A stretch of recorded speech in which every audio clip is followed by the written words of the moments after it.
Welcome to the Learning Pines YouTube. We hope this video helps.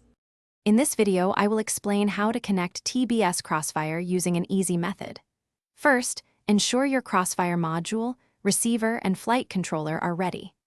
This system provides robust, long-range control for your drone, making it a popular choice among pilots. We will focus on a straightforward approach to get you flying quickly, avoiding complex configurations. Having the latest firmware on all your components is a crucial first step for a smooth setup process. Next, let's tackle the wiring. You'll connect your Crossfire receiver to an available UART port on your flight controller. Remember, it's usually a cross connection. The receiver's transmit pin goes to the flight controller's receive pin, and vice versa. Don't forget to supply 5 volts of power and a ground connection from the flight controller to your receiver.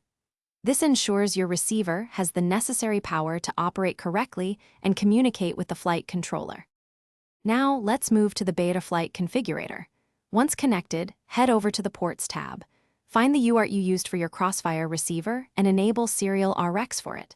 After that, navigate to the Configuration tab. Under the Receiver section, select CRSF as your receiver protocol. It's important to save your changes and allow your flight controller to reboot. This step tells Betaflight how to interpret the signals from your Crossfire receiver. Finally, it's time to bind and test. First, put your Crossfire module into bind mode, usually by holding a button. Then, power on your drone, which will put the receiver into its own bind mode. Once successfully bound, the receiver's LED should turn solid green. Head back to the Receiver tab in Betaflight Configurator. Move your sticks and switches to confirm that all channels are responding correctly.